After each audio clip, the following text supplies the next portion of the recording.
Hey, thanks for checking out this video. I'm Tom of D20 Play. We're going to take a look at Heroes of the Borderlands, the new starter set from Wizards of the Coast. This adventure, of course, is based on the perennial favorite Keep on the Borderlands, which has been around since, 80, 81? I played it first in 1982 with the birthday crew at my birthday party. I remember just a blur of kobolds and pits and giant rats. I don't think we got very far in that adventure, but we had a lot of fun. I ran it here recently. You can look up the videos of Keep on the Borderlands on my D20 Play YouTube. Using the D20 Play RPG, we had a blast. We were running the original adventure, using maps by John Pintar, really good maps. This version of the adventure, Heroes of the Borderlands, it is broken up into little chunks, such that it can be written by different DMs with different groups and 1 hour slots.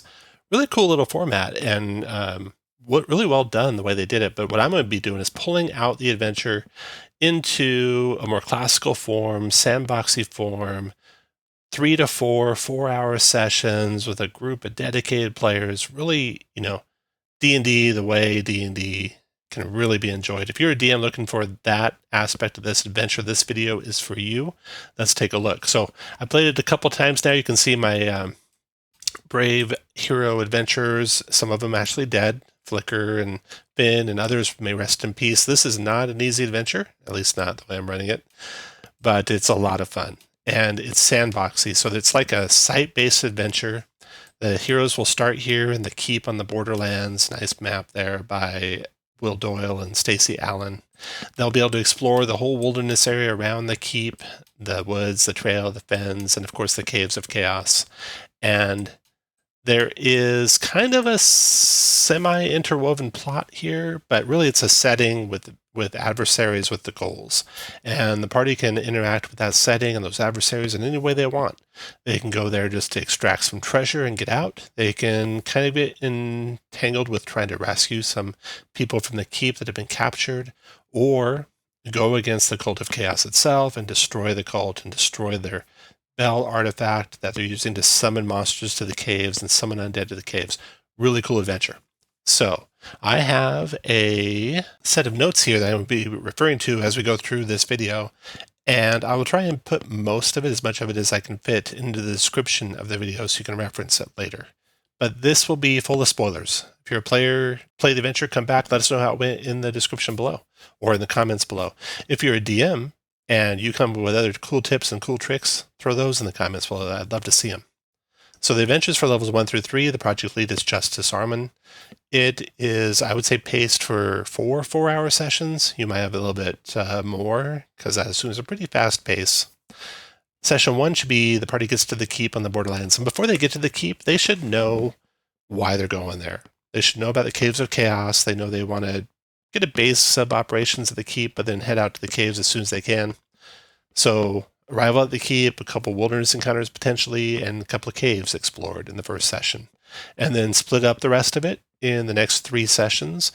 It can go in any direction. So how it actually plays out at your table can vary quite a bit. That's kind of the fun of running it multiple times in this open sandboxy format.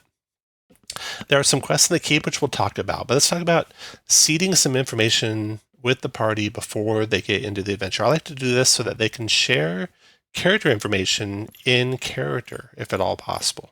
And I'll give inspiration if they can pull that off in a cool way. So lots of information here we'll go over, but let's zoom down here to the knowledge section. Some things they can find out about. They can find out about this sacred spring. Maybe if they have nature knowledge, or if they do some research with the temple books, find about the sacred spring. There's multiple ways to get there. They can run into it by accident. They can run into it by interacting with the sprites who might lead them there. They can interact with a stag, a majestic stag that might lead them there. In the end, if they go the route of destroying the Chaos Bell, that's where they have to destroy the Chaos Bell. So it's important they find that information out, which they can in the adventure, can if they have some knowledge ahead of time. Arcana knowledge. Might know about the Iron Tome that talks about the destruction or the powers of the Chaos Bell and its destruction. Religion. Might find out that the high priest or the head priest of the temple at the Keep is named Ivlis and recently departed for a pilgrimage, but has a big collection of books on all manner of subjects, even occult rituals. Arcana. Bell is the mark of the cult of chaos and an omen of future turmoil. They might render that in some of the quests in the keep we'll talk about. History. They could know about a conjurer of dubious renown, laird in the caves of chaos. This would be Cave C, which now has the Nothic in it, and that might help the party find this iron tome. Some nature things about sword ferns, about pine cones, arcana thing about occult rituals, blighting swaths of forest. I might even throw in a couple of things that aren't even in the adventure, such that the party might have some red herrings, like, hey, the holy symbol of Ouijaz is X or something. So examples of knowledge to seed with the party ahead of time. If you don't get to seed it ahead of time, you can whisper it to a character and just whisper that during the game. That's another thing you can do. Okay, back to our maps here. So there's the keep. We talked about the pacing for the adventure. Let's look at the keep itself. When the party gets into the keep, there are a number of quests. Some of these quests are, the adventure's written so it can be broken down into chunks, and some of them are like skill quests that just have really not a lot of impact, not a lot of tension or anything there. So what I would do is there's about 5 of them that I'd keep turning them around or twisting them up a little bit, and the rest I would just take all the resources that the party could get from those and put it into a bigger reward that the Castilian can share. The ones I would keep. So the barn, the Billy Goat Wranglin. Seems dumb. You're going to have to catch goats, but throw the twist in that it was one of the members of the cult that let the goats out, and they let them out so they could take one of them and use it to sacrifice in front of the temple and paint the bell in the blood of the goat's blood on the temple. So it gets a much darker implication there, which will come in with the temple quests. Another quest area that's pretty good is the trader. There's the Dangerous Stowaway where they fight the monster on the wagon. I also will change one of the wilderness encounters to have that wagon be a wilderness encounter, and that's a good one to keep in. In the temple, let's look at the maps of the temple here. So here we have the map of the keep. Number 11 here is the temple. I'm going to scroll down here to the maps that I have. These are from Heroic Maps. Beautiful, beautiful maps. Coming down here, they got maps for every area, and one of the areas they have a map for is the temple. Here it is here. So here's Vizier, the temple NPC, and I would have the party come in with Vizier not in the temple. There might be a couple of supplicants here at the temple who are waiting to be blessed by the priest. The party walks in. The priest comes through the side door just after the party, white as a sheet, white as a ghost. And he motions the party, wait a second. He goes to help the couple, performs a blessing for them. If anyone in the party is trained in religion, they can see he's kind of messing up, flubbing up the ritual, and they can step in to help. And then after the ritual, if they ask Vizier anything about why he was white as a ghost or why he flubbed up the ritual, he will tell them he saw something terrible. And if they will follow him outside, he'll show them on the side of the temple the painting of the bell, the chaos bell. Great foreshadowing. Also shows evil there with the goat being sacrificed, loss for cornflower. Really good twist on that. And then the next thing I would do is the official errands in the fortress. I would do this after the party had kind of proven themselves, been out on at least one excursion and back probably. Get summoned into the inner bailey, be given the official errand of exploring the wilderness, and with a reward of 100 gold piece gem if they do. And then lastly, the tavern. I would change the Chug Champion. I'd take that out.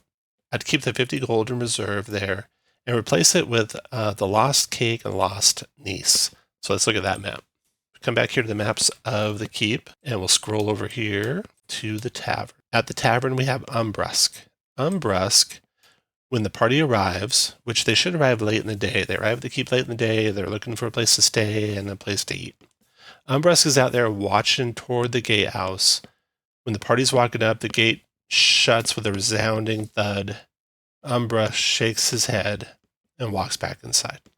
If the party goes in and asks Umbrusk about why he shook his head, why he was looking at the gate, he'll share with them, or there might be other ways they could coax this out of him, that his niece, Malin, has taken to exploring the wilderness around. She's far too young to do that. She's going to get herself in trouble, and I'm concerned she has because she hasn't come back. Furthermore, it was her birthday today, and I was getting ready to surprise her with a birthday party, but the decorations, or you can make it the next day, the decorations for the birthday were haven't arrived. I ordered them from Hawk. They're not here. I had streamers, I had a cake, I had everything. We'll find out later that's all set up in the goblin lair. The goblins stole the crate. They stole the party streamers. They're throwing their own party. They have kidnapped Malin. They're going to sacrifice her and eat her later. And the party's going to rescue her. So that's a really good quest and a reward of 50 gold pieces for that. All the rest of the quests, I would take them out. A lot of them are just low stakes skill challenges, some kind of almost offensive to adventurers. Don't get paper cuts, don't wake people up in the end, that type of thing. I'd get rid of all of that. Take all that gold, 250 gold pieces, plus the magic item that they could earn, plus the writ at the end, and make this all rewards that the Castilian can give the party as they accomplish more and more in the Caves of Chaos. So that's what I do with the keep quests. Set that up good. We talked about a couple of things there. We talked about tokens and we talked about maps. So let's look at what we got here. If I come up here to the keep, I have all these tokens that are from the adventure and I've made tokens out of, and I can share that. If you look in the description below, you'll see some shorthand token names. Here we go. If you go to d20play.com.tokens and then you append the name of the token, Barn Goat, Bugbear Warrior, etc., with a .png on it, you'll find these tokens. So that's where you can find those. The maps, beautiful maps by Heroic Maps. The Borderlands bundle is $10. Here's the URL for that. And I also used Explorer Grassland Cliffs. Another $10 purchase. Don't really need it, but if you have the resources, it's useful for lots of other adventures too. Here's the URL for that one. So let's take a look at those maps in action. We, of course, have the maps from the adventure by Will Doyle and Stacey Allen. Nicely done. But I like these heroic maps for the different encounter areas. So if I zoom out to the full map, you'll see where I have all my maps. Okay, all around the left-hand side here are the various locations within the keep on the Borderlands. To the bottom right are all the caves of chaos, and that's not all in one map with Heroic Maps or Resource Bundle, but I basically just layered maps on top of each other to get that map. Did some photoshopping of it and got it the way I liked it. Beautiful map. This way you get to see the interconnections, some of the caves, like the caves of the hobgoblins, or bugbears, interconnect with the cave of the Minotaur. The cave of the owlbear interconnects with the cave of chaos, of the cult, and the cave of the ogre interconnects with the cave of the goblins, which interconnects with the cave of the hobgoblins. So good interconnections there. Got the wilderness maps here. These are the added maps, the grassland maps. Use that for the long overland trail. I use this map for the very end of the overland trail. So there you go. Great maps there. You can get them at Drive-Thru RPG, and the complete battle map bundle for Heroes of the Borderlands. You can find that. There you go. And then here is the Grassland Cliffs. Great map set. And like I said, if you're running the old school adventure, John Pindar's got a great set for that old school adventure maps. All right. We talked a little bit about the setting for this adventure, and I used this cool map by Jez Gordon. I couldn't find a bigger version of this. Jez, if you see this video, let me know if anyone knows where a bigger version of this is. I'd love to grab a bigger version. But it's set in the world of Greyhawk, in the western areas of the world of Greyhawk, if I zoom out here. This is north of Keeland. This is west of Grand March, east of the Grand Duchy of Jeff. It's actually in the Grand Duchy. It's in this kind of no man land here, east of Hawk, north of the Rushmores, south of the Dim Forest, on the Borderlands. Perfect setting. So I love that map. I think it's really, really well done. You got Grimfell Keep, which is the keep on the Borderlands. You got the Rushmores to the south here, the forest to the north, the caves just east, back along the Duke's Highway, back to the city of Hawk is the biggest, nearest city. Village over Lane, you might recognize in one, Cult of the Reptile God. So great, great setting. I really like that map. Here's the original Jeff Grand Duchy of setting. Quite a few high elves around. In fact, a large population of high elves. The Grand Duke is a fighter illusionist. Isolated position in Jeff, surrounded on all sides by mountains, hills, and forests, made it virtually immune to the normal warfare of the Flyness. So, cool setting. I like that setting there. So we've looked at the maps, we've looked at the tokens. Let's look at the adventure as presented in D&D Beyond. You have the Caves of Chaos, Keep on the Borderlands, Wilderness. Of course, I recommend starting at the Keep. Party will get in there, they'll get a place to sleep. They'll find out about potentially the Chaos Spell and potentially the missing Malin, and they'll have a couple things to go explore. And if they ask, Where Malin normally explores, he has no idea. Her uncle, Umbrusk, has no idea. So they're going to have to go off and just start exploring the wilderness to try and find her. That might push them in that direction. So let's look at the keep locations here. Beautiful picture of the keep on the Borderlands. This is quite the keep. And of course, the duchy, the Grand Duchy of Jeff, has a lot of resources in cloth, copper, silver, gold, and gems. And so they're spending a lot of gems on that keep, that's for sure. All right. You have the nice location outline here, exploring the keep map, which I threw out there for the players. Each of the areas has a description of the area, has some NPCs, and I collected all the rumors together. I don't know if I'll have enough room to put these in the description, but I'd recommend doing the same. Gather all those rumors so you have one page of all rumors. That way you can even move them around between NPCs if you feel like it. But we'll take a look at those rumors here in a second. Got features in each area, services in each area, and a quest in each area. And again, I don't recommend doing every quest. A lot of them are pretty menial, pretty boring, not what D&D is all about. D&D is about epic adventure. So now, you go through all these locations, and eventually, you'll get into the fortress itself and talk to the Castilian. Toward the end of the adventure, you're probably hired by them. A big NPC that you can talk to, of course, is the temple. Vizier, the human priest in the temple. Ivlis used to lead the temple, and she's left on a pilgrimage. He'll know about that. He doesn't know that she was secretly leading the cult of chaos.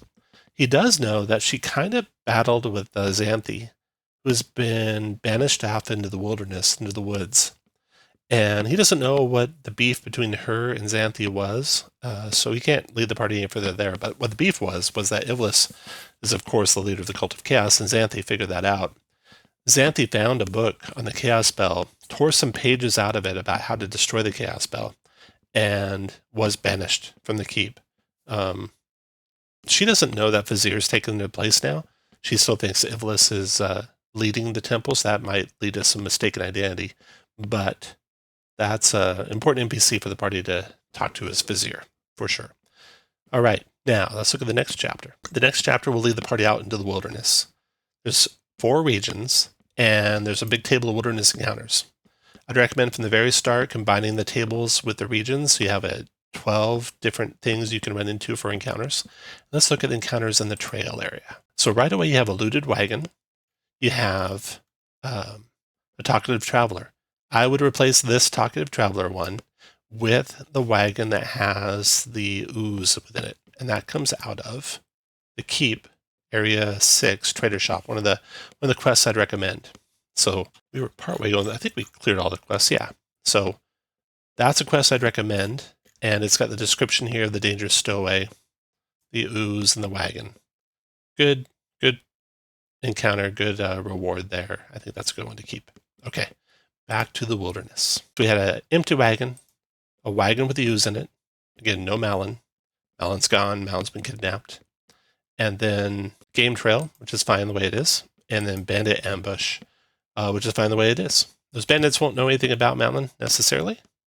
They can't really share much with the party. They'll just try and steal. Remember, they won't try to kill.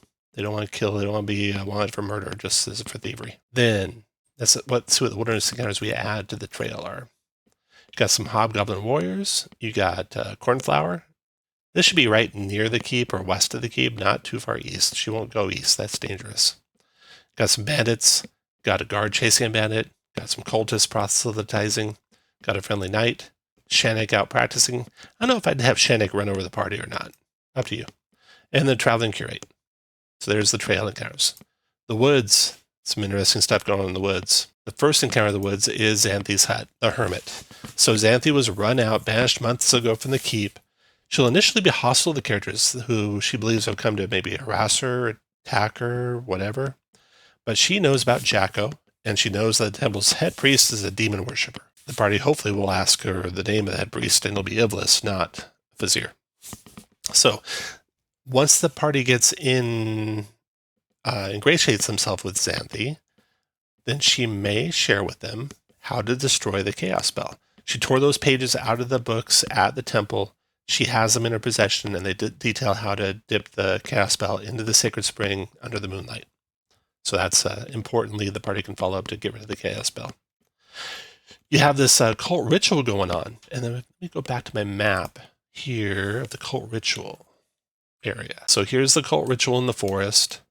Depending on when the party gets here, you may want to add some zombies that help. And if the ritual succeeds, and I'm going to have it succeed, they crack open the statue and they release some sort of thing out of it, or something. It doesn't say what happens. So I'm going to have them release a shadow demon out of the statue. And here's a great picture. This picture is from the play guide, the reference booklet that comes in the box set. I haven't found this in the online version. I don't know if it's there or not, but the picture you can find by doing a search for occult ritual, keep on the Borderlands, or Heroes of the Borderlands.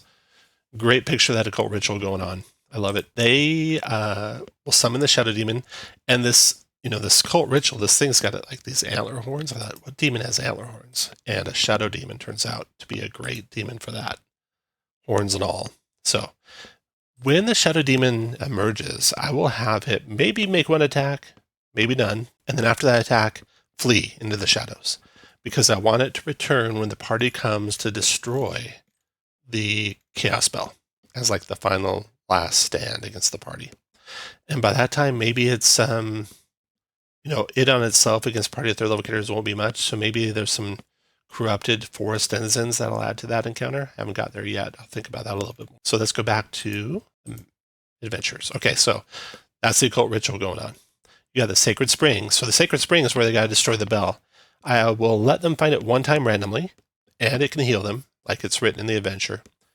I won't have it ever happen randomly again in a random encounter roll, but I'll have the sprites can take the party to it, or, which we'll see in a second here, the stag. So in the added wilderness encounters in the woods, we have Goblin Warrior with spiders. We have, and this Goblin Warrior may know about Malin. Maybe not. I don't know. I don't think I will have that one know about Malin. Rotted trees, which is some knowledge you can drop ahead of time. Some friendly commoners out camping. That's dumb. I might replace that. Bugbear warriors, hostile owlbear, Olira, who can point the party to Xanthi, another way the party can get directed towards Xanthi, and then majestic stag, another way the party can find the sacred spring, and then a lightning storm. And I might throw that lightning storm out into the trail encounters too, replacing one of these, maybe replacing cornflower, because cornflower should not be out and about past bow shot of the keep. I might do that, yeah. Okay. Now we come to the fens. So in the fens, you got sturges, lizard folk, spy, sword ferns, who you can drop that information ahead of time. None of that really has any additional information. Then the random fen encounters, you got some Knoll Warriors, Goblin Warriors, Steam Mephits, Koatoa, Lizard Folk, Hostile Zombie, Grey Ooze, Sudden Downpour, and Flash Flood. Just general random stuff, nothing to really learn there. Then lastly, you have the Tamarack stand. If the party makes it all the way to the Tamarack stand, you have a Flash Fire potential, you got Giant Spider's Nest, you got Hobgoblin Patrol, Pine Seeds, and then it's in the added wilderness encounters for the Tamarack stand, where the party won't meet Malin, but what they can find is her backpack and some goblins arguing over it. Malin may have, back at the Goblin Lair in the Caves of Chaos, tried to win her freedom by saying she has treasures in her backpack and she'll bring them to the goblins.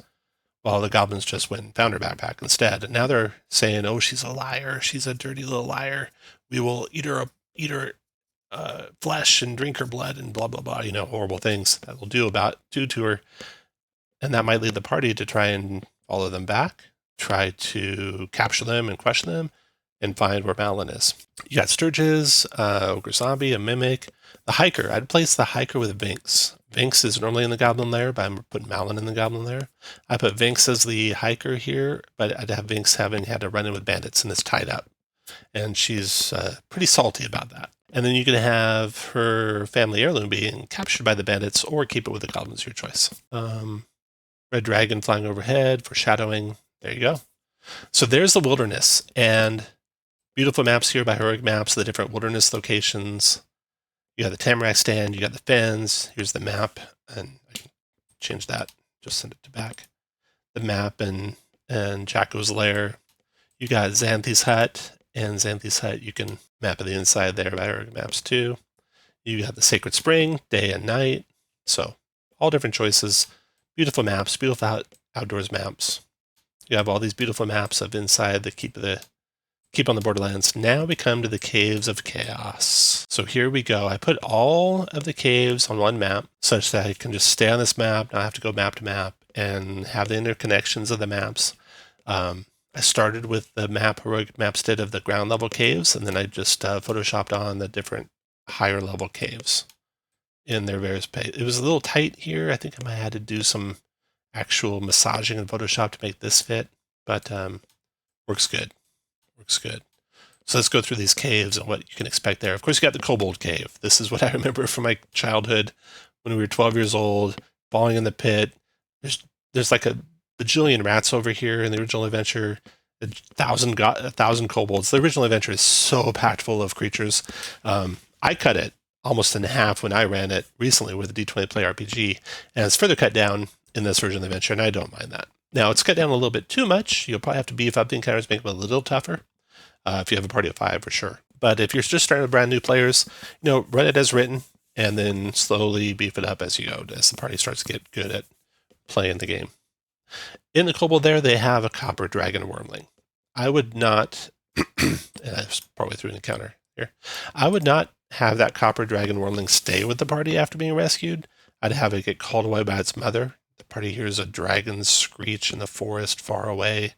The wyrmling perks up, looks that direction, and says, "I must go," and leaves and flies away to its mom at some point after they rescue it.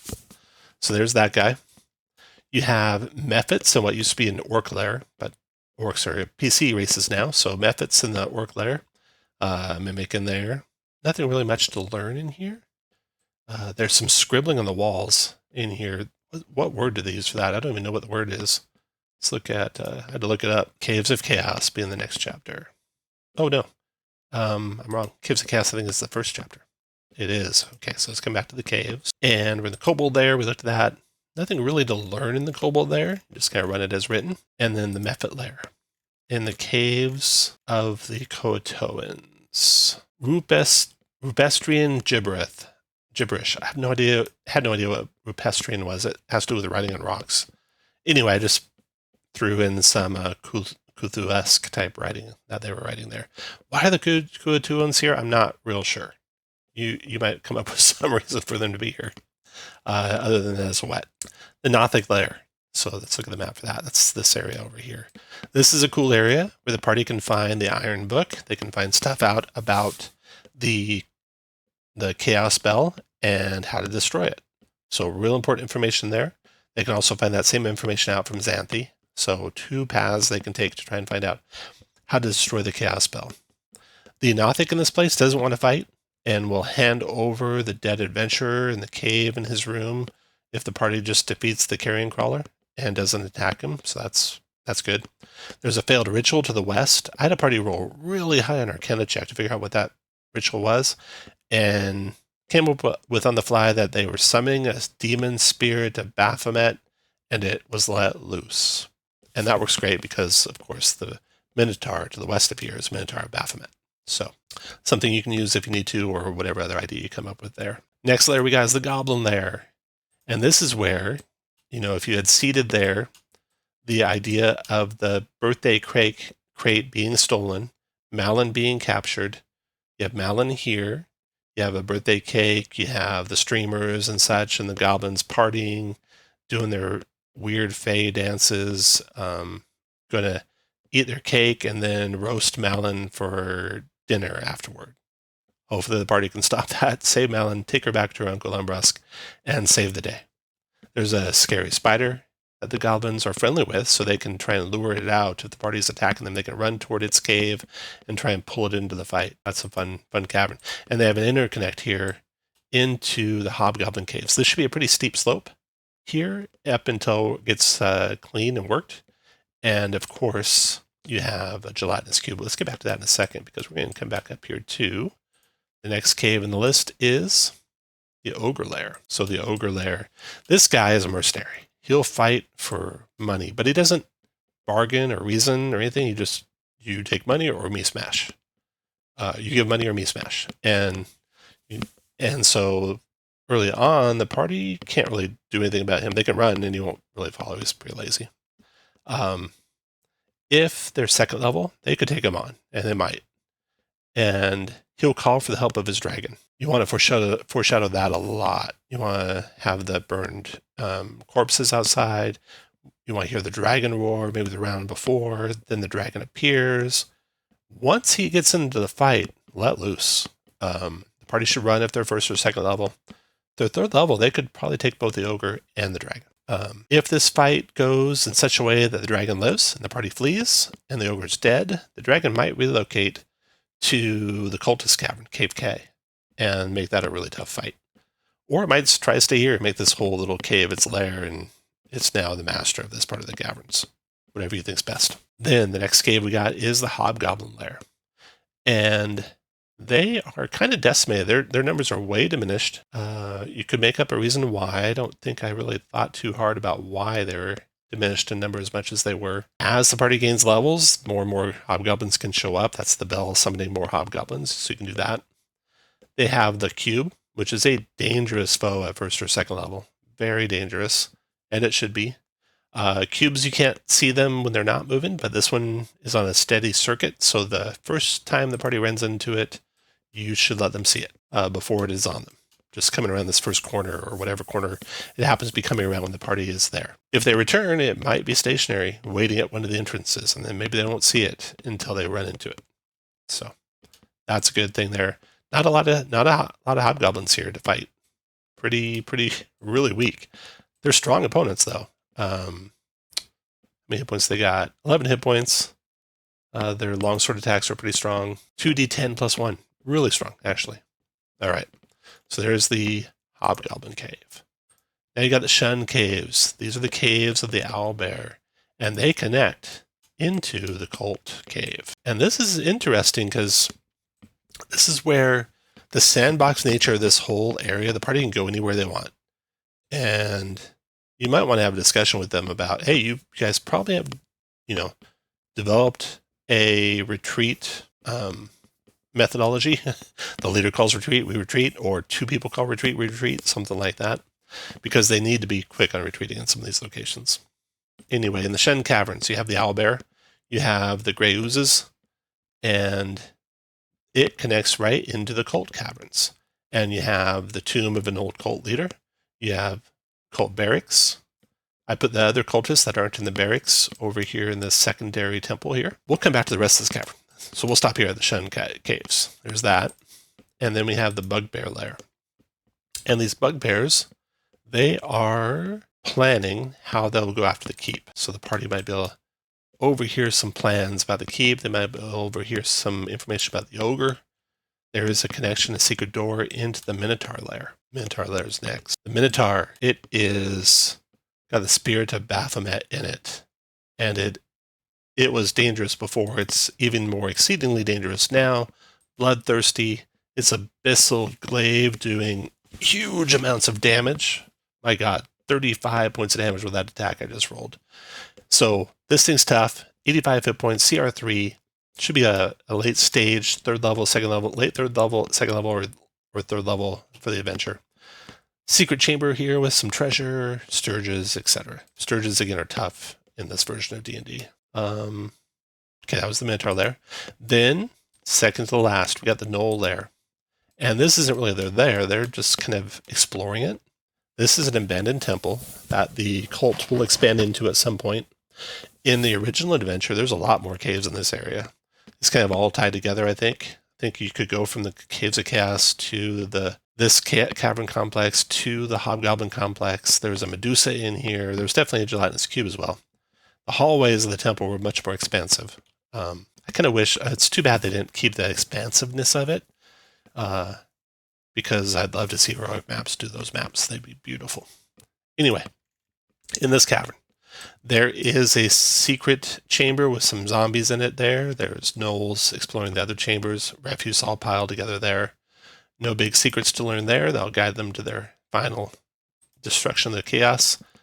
Here, the Shrine of Evil Chaos. So by the time they get to the shrine, hopefully they're third level. When they're not, you'll want to rebuff them. You don't want them to finish it off when they're first or second level for sure. The ogre here at the start is going to be tough. Got some cultists performing a ritual in the secondary temple. Look for inspiration from the original keep on the Borderlands. They had a secondary temple there, which was really dark. You can look for some inspiration on decorating that room from that.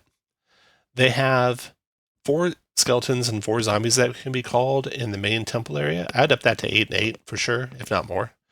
It was 20 and 20 in the keep on the Borderlands.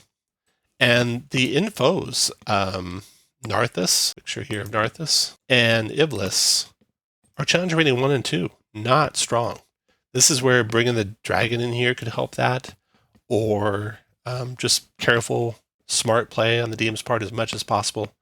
Narthus has multi-attack of 2. You can use his Vile Mace twice, which is decent, 2d6 damage.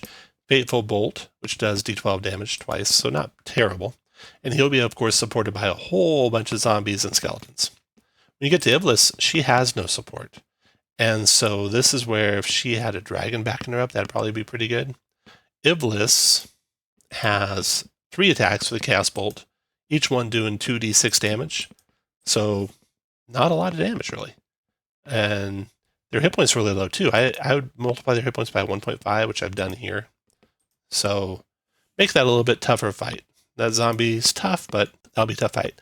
Now, of course, the final end goal, if the party's got the clues and stuff, is to get this bell, this chaos bell, take it to the sacred spring, dip it in the water during the moonlight, and face whatever demons are trying to stop them, and in the cult of chaos for good. All right, let's look at my notes and see if there's anything else I need to cover that I didn't. So you can run this adventure and have a great time with it. So you have your keep quests. We talked about keeping only about 5 of those. The rest just use them for treasure. We got a whole bunch of rumors, and I'd make all the rumors onto one sheet. I'd copy them onto one sheet. You can switch them in between NPCs if you like. The important things really to cover. I've crossed out some that really don't have much bearing. There's the ancient statue somewhere in the forests. That's neat to share. The former priest left a large collection of books. Find information there. You can find the torn out pages there. Every now and then, adventures return to the caves with magic weapons. Watch out for oozes. There's lots of oozes, so good warning there. The fens, not much information there. Good gossip in the tap room. We should visit that here in a second, see what is there. The hermit Xanthi was cast at the keep for practicing evil magic. Here she's an occult. All untrue. The keep's 2 outer gate guards are no good. That's how the cult gets in and out. Dragons. There's dragons in the adventure. Be careful there. Obsess over every coin. That'll help you with the copper dragon, calming it down. And you don't want to touch the cord of the red dragon, or else you mean its wrath. So that's pretty good rumor there. The Borderlands are home to all sorts of trades. Pay them what they ask for monsters. This is maybe patronizing. I might not even put that in there. But it's just another hint to pay the ogre, not trying to fight the ogre at first level. Malin, walking the trails outside the keep. You should hear all about this from Umbrusk, and about the cake. The Castilian Windvarl. The Cult of Chaos is an affront to all that is good. Once the party's proven themselves, he will call them in and offer them, whatever the last the gold that's left to defeat the Cult of Chaos. Xanthi knows about Jacko, and Xanthi knows that the temple's head priest is a demon worshiper, the old head priest. And yeah. Now, in the wilderness, there's 12 encounters, right, for every area. Once an encounter that is a unique encounter goes away, I'd replace it with the bell encounter. And I'd have that once per day max. You hear the intoning of an abyssal bell far in the distance. The ground reverberates with its sound, something like that. And then I would start having humanoids showing up more and more and more in the place of the original random encounters, all traveling toward the caves. And even maybe some zombies and skeletons and cultists. We talked about replacing the various encounters already. Music. I would recommend not looping music, such that it only lasts about 5 to 10 minutes, so you don't accidentally play music in the wrong area. Like you're not playing happy, foresty music in the dark, dank dungeon, for example, which I've done many a time. But here's my suggestions. These are all from Tabletop Audio, which is built into Roll20. Keep Medieval Town. Some suggestions here for the other areas. Woods, Forest Day or Forest Night. Suggestions for some other areas. Sundapple Trail or Windswept Plains for the trail. There's even some lightning in that, foreshadowing some lightning random encounters. Then Swamplandia for Fen, and Forest Day or Forest Night for the Tamarack. And Giant Spider Nest is a good one to have hand on hand. Here's the different music for the different caves. The Cultist Cavern music doesn't work on all Roll20 installations. So you can use Cavern of Souls if it's just blank. If Cultist Cavern is blank for you, you can use Caverns of Souls, of Lost Souls. Medieval Banquet at the conclusion, Homecoming at the conclusion. We talked about tokens, all these tokens here that I have that I used. Talked about the maps. Talked about the images are all basically from the adventure. Seeding knowledge ahead of time if at all possible. And that's it. So thank you. Subscribe, comment, tip, tell a friend. I'll leave you with this, another great video to check out. Thanks for watching, everyone. See you next time.